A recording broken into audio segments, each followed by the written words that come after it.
Mahisha Dasara versus Chamundi ಚಲೋ ಜಟಾಪಟಿ ಹಿನ್ನೆಲೆಯಲ್ಲಿ ಚಾಮುಂಡಿ ಬೆಟ್ಟದಲ್ಲಿ ನಿಷೇಧಾಜ್ಞೆ ಜಾರಿ ಮಾಡಲಾಗಿದೆ. ಆದರೆ ಚಾಮುಂಡೇಶ್ವರಿಗೆ ಎಂದಿನಂತೆ ಪೂಜಾ ಕೈಂಕರ್ಯಗಳು ಕೂಡ ನಡೀತಾ ಇರುವಂಥದ್ದು. ನಾನಿವತ್ತು ಚಾಮುಂಡಿ ಬೆಟ್ಟದಲ್ಲೇ ಇದ್ದೇನೆ. ದೃಶ್ಯಗಳಲ್ಲೂ ಕೂಡ ನೋಡ್ಬೋದು. ಚಾಮುಂಡೇಶ್ವರಿ ದೇವಸ್ಥಾನದಲ್ಲಿ ಎಂದಿನಂತೆ ಪೂಜಾ ಕೈಂಕರ್ಯವೂ ಕೂಡ ನಡೀತಾ ಇದೆ. ಮುಖ್ಯ ಅರ್ಚಕರಾದಂತಹ ಡಾಕ್ಟರ್ ಶಶಿಶೇಖರ್ ದೀಕ್ಷಿತ್ ರವರ ನೇತೃತ್ವದಲ್ಲಿ ಅರ್ಚಕರು ಎಂದಿನಂತೆ ಪೂಜಾ ಕೈಂಕರ್ಯವನ್ನು ಮಾಡಿರುವಂಥದ್ದು. ಬೆಳಿಗ್ಗೆ 6 ಗಂಟೆಯಿಂದಲೇ ಚಾಮುಂಡೇಶ್ವರಿಗೆ ಪೂಜಾ ಕೈಂಕರ್ಯವು ಆರಂಭ ಆಗಿದೆ. ಬೆಳಿಗ್ಗೆಯಿಂದ ಪೂಜೆ ನಡೀತಾ ಇದೆ.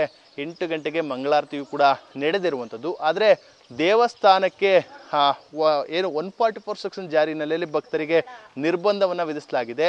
ಭಕ್ತರಿಲ್ಲದೆ ಚಾಮುಂಡಿ ಬೆಟ್ಟ ಬಣಗುಡುತ್ತಿರುವಂತಹ ದೃಶ್ಯಗಳು ಕೂಡ ಕಂಡುಬರ್ತಾ ಇರುವಂಥದ್ದು. ಅಂದರೆ ಪ್ರತಿನಿತ್ಯವೂ ಕೂಡ ರಾಜ್ಯ ಅಲ್ಲದೆ ಹೊರ ರಾಜ್ಯಗಳು ಮತ್ತು ವಿದೇಶಗಳಿಂದಲೂ ಕೂಡ ಚಾಮುಂಡಿ ತಾಯಿಯ ದರ್ಶನಕ್ಕಾಗಿ ಭಾಳಷ್ಟು ಭಕ್ತರು ಬರ್ತಾ ಇದ್ರು. ಅದರಲ್ಲೂ ಕೂಡ ಇವತ್ತು ಭಾನುವಾರ. ಆ ನಿಟ್ಟಿನಲ್ಲಿ ಭಾಳಷ್ಟು ಸಂಖ್ಯೆಯಲ್ಲಿ ಭಕ್ತರು ಇರ್ತಿದ್ರು. ಆದರೆ ಏನು ಚಾಮುಂಡಿ ಬೆಟ್ಟದಲ್ಲಿ 144 ಸೆಕ್ಷನ್ ಜಾರಿ ಮಾಡಲಾಗಿದೆ. ಆ ನಿಟ್ಟಿನಲ್ಲಿ ಬೆಟ್ಟಕ್ಕೆ ಸಾರ್ವಜನಿಕರ ಪ್ರವೇಶಕ್ಕೆ ನಿರ್ಬಂಧವನ್ನು ವಿಧಿಸಲಾಗಿರುವಂಥದ್ದು. ಇನ್ನು ದೃಶ್ಯಗಳಲ್ಲಿ ನೋಡ್ತಾ ಇದ್ದೀರಾ, ಸಂಪೂರ್ಣವಾಗಿ ಏನು ಸರತಿ ಸಾಲಿನಲ್ಲಿ ನಿಂತು ದರ್ಶನವನ್ನು ಪಡಿತಾ ಇದ್ರು ಆ ಎಲ್ಲ ಗ್ಯಾಲರಿಗಳೆಲ್ಲವೂ ಕೂಡ ಇದೀಗ ಜನರಿಲ್ಲದೆ ಭಕ್ತರಿಲ್ಲದೆ ಬಣಗುಡ್ತಾ ಇದೆ.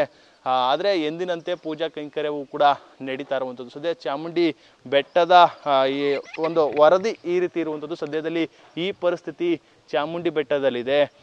ಏಕೆಂದರೆ ಒಂದು ಕಡೆ ಮಹಿಷ ದಸರಾವನ್ನು ಆಚರಣೆ ಮಾಡ್ತೀವಿ ಎಂಬ ನಿಟ್ಟಿನಲ್ಲಿ ಮಹಿಷ ಪ್ರತಿಮೆಗೆ ಪುಷ್ಪಾರ್ಚನೆ ಮಾಡ್ತೀವಿ ಎಂಬ ನಿಟ್ಟಿನಲ್ಲಿ ಪ್ರಗತಿಪರರು ಹಾಗೆ ಮಹಿಷ ದಸರಾ ಆಚರಣಾ ಸಮಿತಿಯ ಸದಸ್ಯರು ಕರೆಯನ್ನು ಕೊಟ್ಟಿದ್ರು. ಅದಕ್ಕೆ ಪ್ರತಿಯಾಗಿ ಪ್ರತಾಪ್ ಸಿಂಹ ಚಾಮುಂಡಿ ಚಲೋಗೆ ನಾವು ಮಾಡ್ತೀವಿ, ಚಾಮುಂಡಿ ಚಲೋ ಮಾಡಿ ಆ ಒಂದು ಮಹಿಷ ದಸರಾವನ್ನು ತಡಿತೀವಿ ಎಂಬ ನಿಟ್ಟಿನಲ್ಲಿ ಒಂದು ಸಂಘರ್ಷಕ್ಕೂ ಕೂಡ ನಾವು ರೆಡಿ ಎಂಬ ನಿಟ್ಟಿನಲ್ಲಿ ಕರೆಯನ್ನು ಕೊಟ್ಟಿದ್ರು. ಆ ನಿಟ್ಟಿನಲ್ಲಿ ಯಾವುದೇ ರೀತಿ ಅಹಿತಕರ ಘಟನೆ ನಡೀಬಾರ್ದು ಅಂತ ಚಾಮುಂಡಿ ಬೆಟ್ಟ ಸೇರಿದಂತೆ ಕೆಲವೆಡೆ 144 ಸೆಕ್ಷನ್ ಜಾರಿ ಮಾಡಲಾಗಿದೆ. ಸದ್ಯ ಚಾಮುಂಡಿ ಬೆಟ್ಟದಲ್ಲೂ ಕೂಡ ಭಕ್ತರಿಲ್ಲದಿದ್ರೂ ಕೂಡ ಜನರಿಲ್ಲದಿದ್ರೂ ಕೂಡ ಚಾಮುಂಡಿ ತಾಯಿಗೆ ಎಂದಿನಂತೆ ಪೂಜಾ ಕೈಂಕರ್ಯವೂ ಕೂಡ ನಡೀತಾ ಇದೆ ಅಂತಲೇ ಹೇಳ್ಬೋದು. ಕ್ಯಾಮ್ರಾ ಪರ್ಸನ್ ಅರ್ಸಿ ಜೊತೆ ನಂದೀಶ್, ನ್ಯೂಸ್ ಫಸ್ಟ್, ಚಾಮುಂಡಿ ಬೆಟ್ಟ.